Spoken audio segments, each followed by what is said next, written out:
Good Erev Shabbos. I wanted to share a thought with you.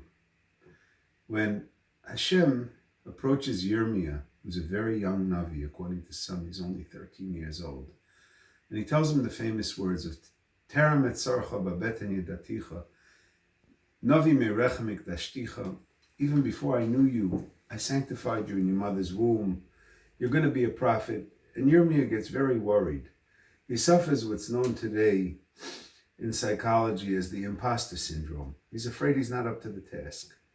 Many people feel that way at times. They feel like whatever challenge has been placed in front of them, and if they've actually gotten the job, well, maybe somebody's going to figure out at some point that they're not really up to it and they don't deserve this job.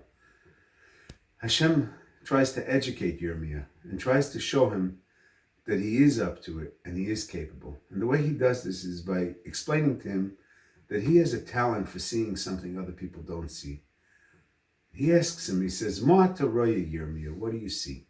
And Yirmiyah looks, and there's a stick. The stick has little florets, and it's budding a certain type of nut. Another person might have looked and said, oh, it's a stick.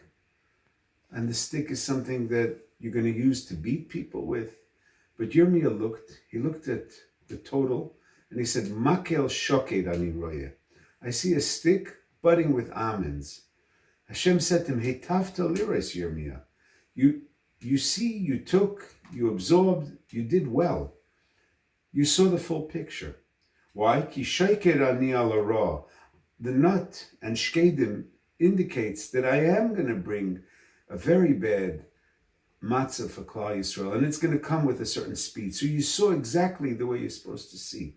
Your eyes didn't just take in information, they took in the depth of the information.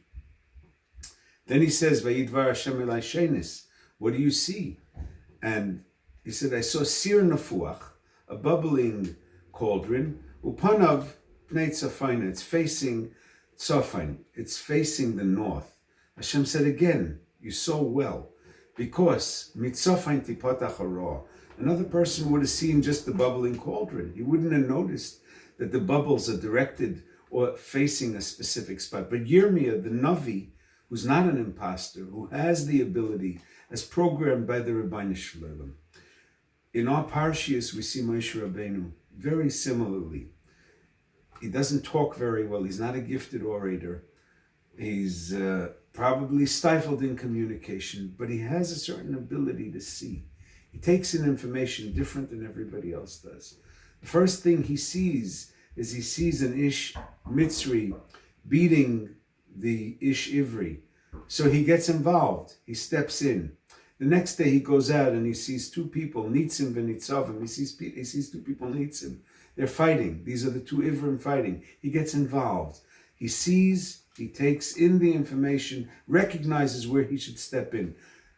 A little later, when he has to run away from Parah, he sees the shepherds and they're harassing Yisro's daughter. He takes in the information, he gets involved. Unlike other people that might say, well, it's not really a fight, it's an old cheshbon, it's not really something for me to involve myself in. No, he takes in the information, recognizes what's happening, doesn't dismiss it, he gets involved.